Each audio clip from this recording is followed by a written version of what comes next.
kenapa mufti selama ni tidak mengharamkan judi? Hanya pemerintahan parti ini sahaja yang mengharamkan judi. Tuan-tuan dengar elok saya nak jawab. Tuan-tuan, saya nak tanya orang Perlis ni, selama ni orang Perlis anggap judi haram ke tidak? Haram ke tidak? Haram ke tidak? Adakah sesiapa yang menyatakan judi halal? Di kalangan siapa yang mengajak? Ada kita kata? Judi haram. Dan memang kita mengharamkannya. Allah yang mengharamkan. Menyatakan seseorang tidak mengharamkan judi, dalam erti kata syarak, bererti dia mengkafirkan orang itu. Kerana awak kata awak telah menghalalkan zina. Menghalalkan zina kafir. Mengharamkan judi, menghalalkan judi kafir. Judi tidak pernah siapa yang menyatakan judi itu halal. Ia haram. Ada tak undang-undang di dalam negeri ini yang mengambil tindakan kepada orang yang main judi? Ada tak? Di kalangan orang Islam? Ada enakmen syariah. Siapa orang Islam yang terlibat dengan judi ataupun terlibat dengan minum arak, ada enakmennya dan ada undang-undang. Sebab itu kalau orang pergi ke kedai toto judi itu, dia tulis orang Islam tidak dibenarkan. Betul tak? Melainkan Mamat pakai topi keledar tu dia mengaku dia siam. Itu cerita lain. Dia yang mengaku. Artinya, di dalam negeri ini, judi diharamkan ataupun tidak pada orang Islam, hatta untuk diharamkan tak? Haramlah. Labu haram. Cumanya timbul, adakah judi juga patut diharamkan kepada orang bukan Islam? Itu yang timbul.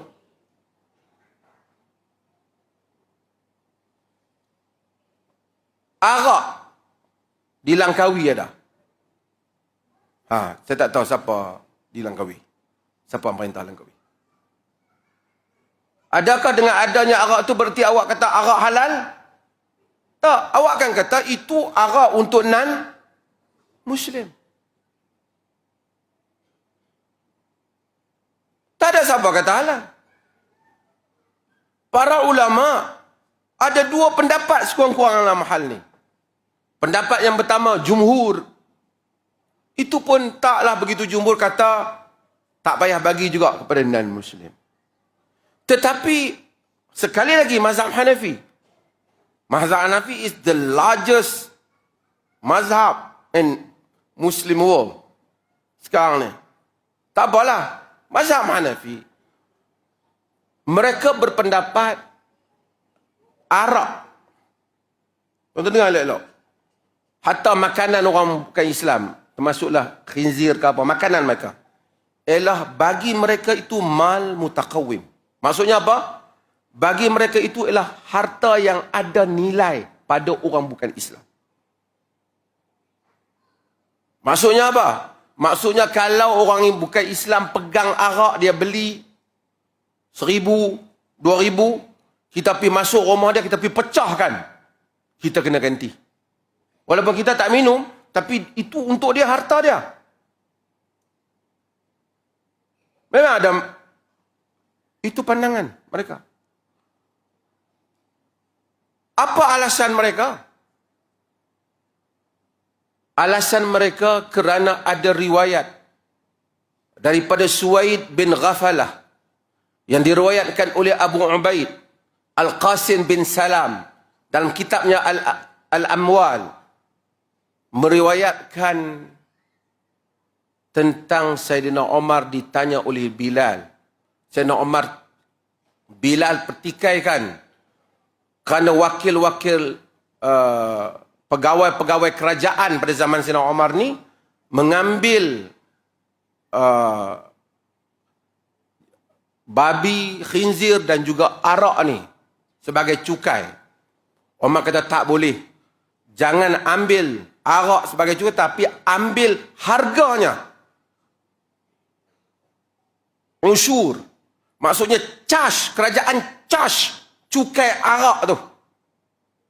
Awak meniaga arak, awak kena bayar cukai daripada kerajaan Umar. Dan riwayat ini disebut oleh Imam Ahmad sebagai jayyid, sanadnya bagus. Dalam erti kata lain, Umar ambil cukai arak daripada non-Muslim. Itu ada riwayat. Di atas mazhab ini, bermaksud non-Muslim di bawah pemerintahan negara Islam, mereka boleh ada hak mereka punya, boleh minum arak mereka. Yang tak boleh minum orang Muslim, boleh juga berjudi sesama mereka.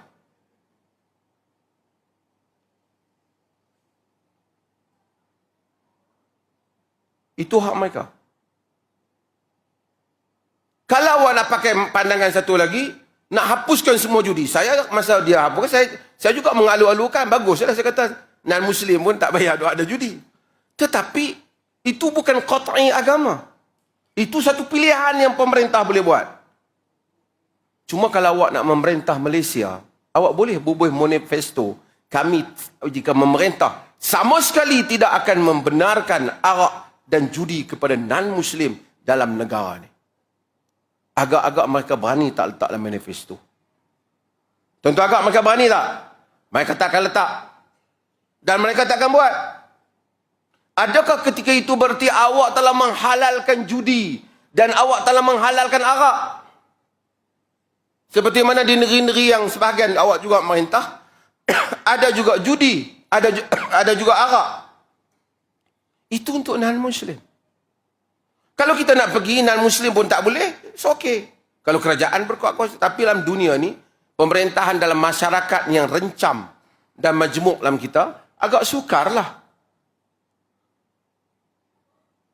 Maka jangan kata mufti Perlis tak haramkan judi. Dan kemudian tindakan mengharamkan di sudut pentadbiran dan dun itu bukan pejabat mufti. Itu pejabat Sabah. Pejabat menteri. Sebahagian negeri lain tu main tanya saya. Hang tanya negeri hang sendiri. Jangan tanya aku.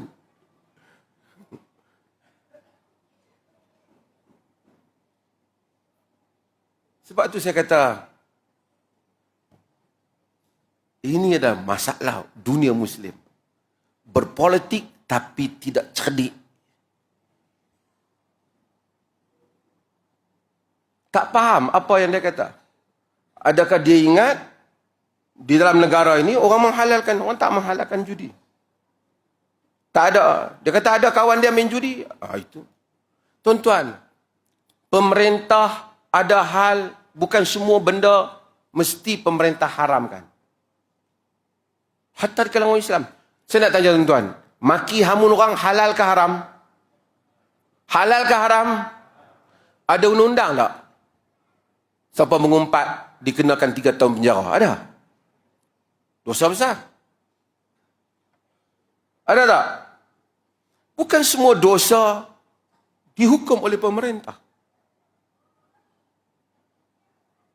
Tetapi pemerintahan, seperti mana yang saya sebut, the first speech of our prophet apabila sampai ke Madinah, ayyuhan nas. Ni semua orang duk dengar. Nak tahu ni orang yang first Nabi yang datang yang mendakwa Nabi ni. Ya orang Madinah dah terima. Abdullah bin Salam kata, aku tengok, aku lihat wajahnya bukan seorang pendusta. Abdullah bin Salam Yahudi. Dan aku dengar kata Abdullah bin Salam, ini ucapan dia petaka rakyat Madinah. Ayyuhan nas ifshus salam wa at'imut ta'am wasilul arham wasallu wan nasu niyam tadkhulu jannata bisalam. Ini ucapan dasar dia yang pertama. Wahai sekalian manusia, sebarkanlah salam. Salam bukan saja assalamualaikum, maksudnya sebarkan security, keamanan dalam negara. Sekarang kita ada keamanan, keamanan kehidupan, keamanan rakyat, food security, keamanan makanan. Ifshus salam, sebarkan salam, sebarkan kesejahteraan. Itu tujuan pemerintah negara Islam. Kau nak buat Islam. Wa at'imut ta'am, bagi orang makan.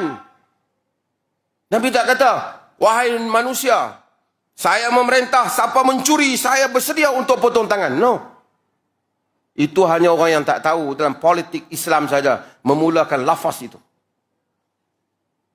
Nabi kata, sebarkan salam, beri orang makan, wasilul arham, hubungkan silaturahim, masukkan, kuatkan hubungan kekeluargaan. Kerana negara nak dibina, mesti sistem kekeluargaan kuat. Kekeluargaan lemah, negara akan masalah. Family kena kuat, kinship kena kuat. Bukan awak pergi talakkan dia 3.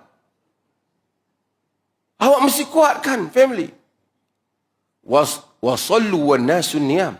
Dan kemudian kamu salat ketika orang tidur.